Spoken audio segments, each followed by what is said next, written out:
Rodrigo Gómez de la Torre es nuestro primer invitado, expresidente de la Cámara de Agricultura, representante del sector agricultor del país. Uno de los 10 temas que formarán parte de las mesas de diálogo que se instalarán mañana entre el gobierno y el sector indígena para buscar acuerdos que concreten el cese de las movilizaciones del sector indígena que duró 18 días en nuestro país y que afectó gravemente a todos los ecuatorianos, a la economía, etcétera. Rodrigo Gómez de la Torre, bienvenido a Ecuador a las 7. Le saluda Freddy Paredes. Buenos días. Estimado Freddy, muy buenos días a todos los radioescuchas. Gracias por su tiempo, Rodrigo. El sector indígena busca una suerte de apoyo estatal, fomento al agro, subsidios a los insumos, productos agrícolas que por efectos externos básicamente han incrementado su precio y que hacen en la práctica inviable el trabajo agrícola y ganadero, vale decir, en el campo del Ecuador. Usted que ha trajinado largamente y como agricultor que es y que ha trajinado por los gremios diferentes de la agricultura, sabrá decirnos hacia dónde deben apuntar estos diálogos, qué es lo que se debe conseguir para que se fomente al agro, para que se compense a un sector postergado, para que los productos de primera necesidad sigan llegando, sean un negocio para los campesinos que los cultivan. Bienvenido nuevamente. Gracias, Freddy. Creo que es importante hacer las cosas un poco diferente y comenzar a ver la situación de una forma distinta. En este instante tú acabas de tomarte un sorbo de un café. Ese café, ese es el destino de lo que los productores de café están trabajando. La producción per se es un eslabón de una cadena productiva, donde está, voy a coger el ejemplo del café, está el productor de café, está todo lo que es transporte, lo que es secado, lo que es procesamiento del café para llegar a un comercio y luego llegar al consumidor final. Si nosotros seguimos haciendo lo que se está planteando nuevamente en las mesas, que es fomentar el agro únicamente como fomento productivo, sin una visión de consumidor final, vamos a obtener los mismos resultados que se han obtenido en los últimos 30, 40 años. Entonces, cuando hablamos de subsidios, por ejemplo, bien lo has mencionado, el incremento del subsidio en determinada zona le va a costar al país 600 millones, 300 millones, 3.000 millones en el caso de la resolución de fijación de precios del año pasado a combustibles. Ese dinero de 300, 500, 600, 3.000 millones, que además todos se siguen sumando, porque ya vamos como por 4.500 millones, tienen que salir de alguna parte. Y esa parte resulta que es el bolsillo de los ecuatorianos, a través de una nueva reforma tributaria, a través de un famoso impuesto al patrimonio, a través de otro tipo de aspectos. Cuando lo que se tiene que hacer es, y voy a topar dos ejemplos de los cuales uno me llama la atención, el fomento productivo al agro. El Ecuador es un productor agropecuario, agroproductivo muy importante, pero veo que se queda ahí. No veo el tema del Ministerio de Industrias, por ejemplo, cómo esos productos van a industrializarse o llegar a consumidores finales, nacionales o internacionales a través del comercio exterior. Y otra cosa que no veo, uno de los principales actores del consumo nacional de productos de alto valor agregado es el sector turístico, que tampoco le veo participando en las mesas. Entonces, nuevamente regresamos a lo de siempre. Vemos un eslabón de la cadena sin querer aceptar que esto es una cadena.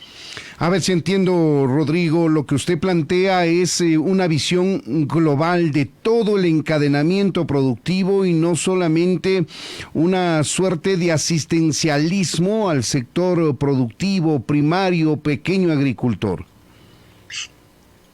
Voy a comenzar por la parte final. Definamos claramente qué es un pequeño agricultor para en base a eso saber a quién le vamos a dar la focalización. porque el concepto de pequeño, micro, pequeño, mediano y grande productor está contemplado en la normativa nacional, tanto en la ecuatoriana como en la normativa internacional, de la cual el Ecuador es parte. Entonces, el pequeño no es el que yo decido que es pequeño, o el que yo creo que es pequeño. El pequeño es el que tiene un nivel de ingresos determinado en un determinado rango. A ese nivel de ingresos se suma un número de empleados, un número de trabajadores, un número de colaboradores, como queramos llamarlo. Entonces, en base a eso vamos avanzando. En este instante, el sector agrícola, por ejemplo, y el proceso, personalmente no es que lo comparto, pero ya tiene un subsidio al combustible, porque uno tiene que sacar un permiso en la Agencia de Regulación y Control de Hidrocarburos para poder comprar menos de 1.500 galones al mes. Si yo requiero más de 1.500 galones al mes, pago precio internacional. Entonces, hay mecanismos que han estado funcionando y sobre los cuales hay que seguir trabajando. Pero en términos reales, y aunque suene espantoso lo que voy a decir, la mejor forma de combatir la corrupción, el tráfico de combustibles y todas las distorsiones que hay en materia de combustibles es sin subsidios. Y más bien trabajemos en subsidios en otros ámbitos, ubicando quienes realmente lo necesitan. Y si es que es el sector agrícola, perfecto, pero identifiquemos bien para que no terminemos poniendo plata nuevamente en un saco roto, en donde el subsidio termine beneficiando a narcotraficantes, contrabandistas y negocios ilegales, porque ese es un problema que lo pagamos el 100% de los ecuatorianos. Esta es una problemática que afecta al mundo entero. Ahora mismo Panamá está tomando decisiones respecto del congelamiento del precio internacional de los combustibles como resultado de una presión popular. Panamá, que también tiene, digamos, una condición similar al Ecuador con la utilización del dólar de manera paralela a la moneda nacional. Es decir, es una problemática que se ha extendido o se está extendiendo al menos en la región a propósito de los altos precios del combustible. Con esto solamente quiero decir que no estamos fuera de foco acá en el Ecuador y esta necesidad de focalizar el precio de los combustibles ha estado presente no ahora sino hace décadas atrás con el propósito de focalizar la ayuda a los sectores que más lo necesitan. Estamos hablando del agro, Rodrigo, y con la experiencia enorme que usted tiene en el área, queremos ver cuál sería el mecanismo de ayudar al agro. Tenemos el tema de los combustibles que va a ser un eje transversal, digamos, a lo largo de las mesas de diálogo, pero ¿cómo fomentar la agricultura en el campo al pequeño, mediano productor? Ya nos dice usted que hay que definir bien quiénes son tales, si son pequeños, medianos, microproductores, pero por ejemplo, quiero poner sobre la mesa el tema de los centros de acopio, que ese es un problema grave que tiene la parte agrícola, ganadera inclusive, con los productores de leche, por ejemplo, para incluir el tema ganadero, que se ven obligados a entregar su producto al precio que el intermediario le compra, porque si no se le daña, es perecible y están sujetos a este tipo de intervención. Si hubiese, por ejemplo, un centro de acopio donde los campesinos, donde los productores lecheros puedan entregar el producto a un precio aceptable, las condiciones empezarían a mejorar, ¿o estamos equivocados? A ver, el centro de acopio es parte de la cadena productiva. Entonces, el centro de acopio lo que hace es identificar dónde está la leche y dónde poder ir a dejar la leche, digamos, de los productores, indistinto a su tamaño, para que una industria pueda retirarlo. Lo importante aquí es que haya la industria que pueda retirarlo. Ya en años atrás se formó lo que era la red lechera. La red lechera implementó un sinnúmero de centros de acopio a nivel nacional, y esta red lechera donde falló fue en que había que motivar e incentivar el consumo, porque regresamos al mismo tema. La industria va a comprar lo que pueda vender. Entonces, si nosotros motivamos e incentivamos el consumo, Vamos a estar, motivamos consumo, la industria se ve obligada, digámoslo así, a buscar más leche. A través de eso, los centros de acopio tienen un destino de la leche y los productores pueden mejorar. Y aquí vamos a hablar de algo importante.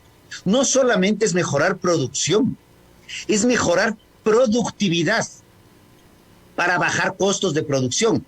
Sí hay trabajos que el gobierno puede hacer. Tenemos un sinnúmero de trámites, un sinnúmero de costos intermedios sobre los cuales se puede atacar directamente allá.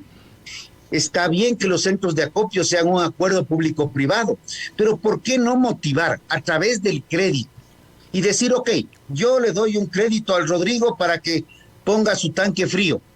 Eso puede ser $10,000, ¿ya? Le doy un crédito al Freddy para que ponga su tanque frío. Le doy un crédito al Juan para que ponga su tanque frío. ¿Por qué no le damos un crédito al Rodrigo, al Freddy y al Juan para que pongan un tanque frío más grande y puedan asociarse y combatir el mayor problema? A través de asociatividad se combate al intermediario. Al crédito individual para el Freddy o el Rodrigo le damos al 8-10%. Si se van a asociar, van a generar encadenamientos productivos, les facilito el crédito, y ahí sí, créditos de mediano o largo plazo, con tasas muchísimo más bajas, porque las tasas del 1%, 2%, 0.5% a nivel mundial para agricultura están en el mundo entero, y más bien se siguen fomentando cada vez más. Pero como digo, tiene que utilizarse el crédito para combatir el problema del individualismo. Y en el Ecuador, que somos bien ariscos a asociarnos, nos encanta asociarnos para hacer política, nos encanta asociarnos para ir a bloquear vías, nos encanta asociarnos para ir a quemar la Contraloría, para ir a botar piedras en la Fiscalía. ¿Por qué no nos asociamos para hacer un encadenamiento productivo lechero, por ejemplo? Juntamos productores, centro de acopio, una industria que cumpla normas apuntando a la exportación. ¿Por qué no pensar en el queso de hoja de Cotopaxi y le damos un trabajo al señor Riza, que en vez de estar generando conflictos, y de hecho acabo de escuchar unas declaraciones y unas denuncias gravísimas de otra asambleísta de Cotopaxi que prácticamente lo vincula con un intento de asesinato, ya creo que la situación es dar camino, salida productiva, no salidas políticas, y buscar a la asociatividad como la herramienta, reconociendo que jamás puede mantenerse la impunidad en el Ecuador. Ahora, Rodrigo, usted ha tocado un tema fundamental y dice, el industrial le compra la cantidad de leche, para seguir en el ejemplo que estamos, que necesita de acuerdo a la demanda que hay en el mercado. Eso es apenas lógico, así tiene que ser. Pero, ¿por qué no volcamos toda la producción lechera, todo el potencial que tenemos, industrializándola? Hagamos quesos, hagamos yogur, hagamos productos que puedan ser menos perecibles que la materia prima, que es la leche. Hagamos leche en polvo, qué sé yo, y lancemos el producto al mundo en la exportación, y ahí acogemos este concepto de el encadenamiento productivo y no solamente el fomento al productor originario del producto. Precisamente por eso es mi observación y comentario. No lo tomemos como crítica, porque a los gobiernos les incomoda que se les cuestione algo, pero por eso es que me hace falta el Ministerio de Industrias, Producción y Comercio Exterior en las mesas, porque precisamente hay ciertas regulaciones que hay que cumplir para exportar. No es cuestión de que cualquier cosa es que uno saca de la tierra una papa y ya le manda en un avión. Así es. Podemos potenciar esta maravillosa pista que tenemos en la Tacunga, que poco se mueve, cuando podría ser una puerta de salida desde Cotopaxi, desde la Sierra Centro, al mundo entero. Un gran aeropuerto de carga podría transformarse el aeropuerto de la Tacunga, a más de ser alterno de Quito. Y está completamente subutilizado. Más bien, esa es la parte que yo personalmente no acabo de entender, porque son temas que los hemos venido conversando con ministros, con prefectos, con viceministros durante años, pero como que la política prima sobre la producción. Y cuando la gente se dedica a producir, se olvida de la política y le va mucho mejor. Y eso es parte de lo que yo creo que hay que hacer, dejar la política para los políticos o para un grupo que quiera hacer política, pero enfoquemos la producción en buscarle herramientas. ¿Qué es lo que los productores tenemos para sacar adelante nuestro futuro y sin esperar de depender de asistencialismos? Término que ha sido más bien de tu lado, porque yo les tengo pánico a los asistencialismos, porque cada vez nos cuestan más al bolsillo de todos los ecuatorianos. Dejamos los asistencialismos a un lado y hacemos lo que dice, si quieren las palabras bíblicas: no les regales pescado, enséñale a pescar. Y utilicemos el crédito, que es un factor transversal, al igual que los subsidios, para integrar actividades y desarrollar país. Otro de los temas a analizar, y lo estoy barajando así de memoria, quizá desordenadamente porque el tiempo nos apremia, es el factor climático. Es un enemigo terrible para la agricultura. Si hay sequía, se pierde la cosecha. Si hay excesivas lluvias, se pierde la cosecha, o al menos se daña, se aminora, se perjudica.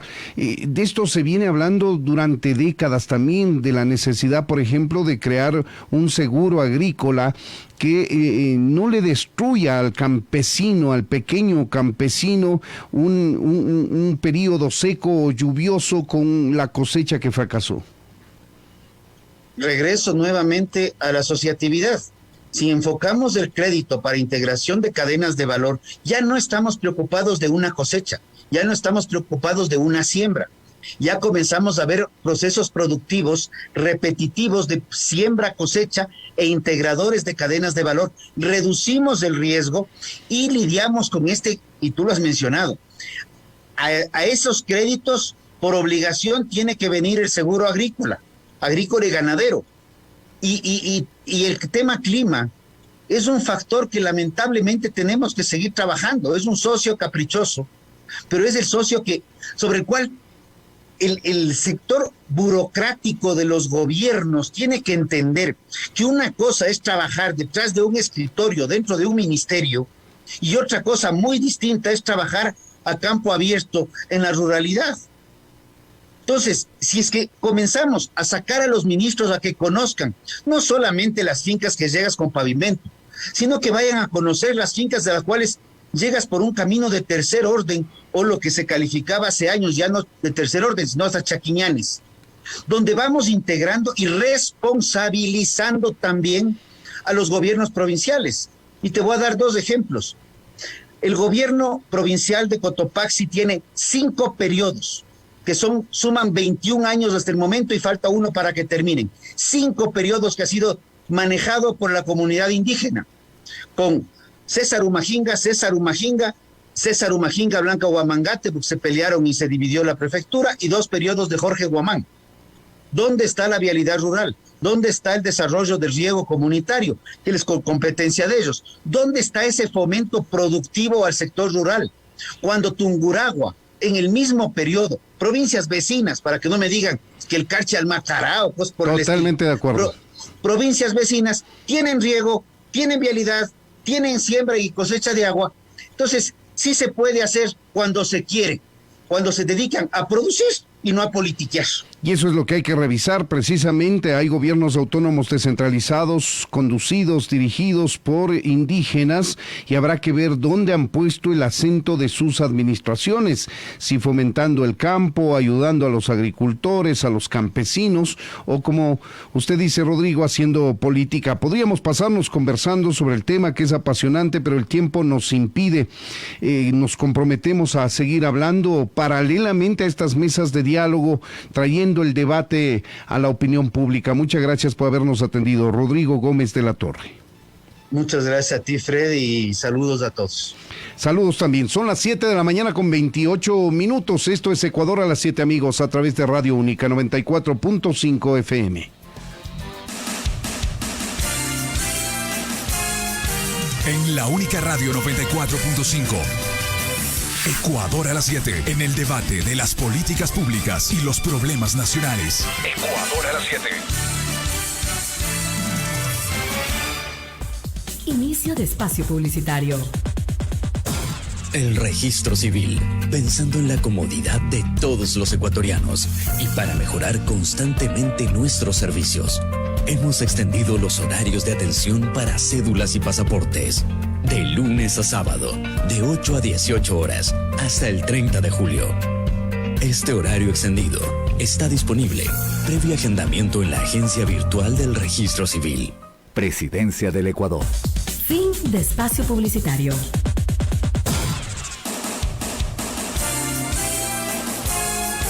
En la única radio 94.5. Ecuador a las 7. Periodismo serio y de calidad. Ecuador a las 7. En Ecuador a las 7. El invitado. Son las 7 de la mañana y 30 minutos a esta hora. El contacto es con el economista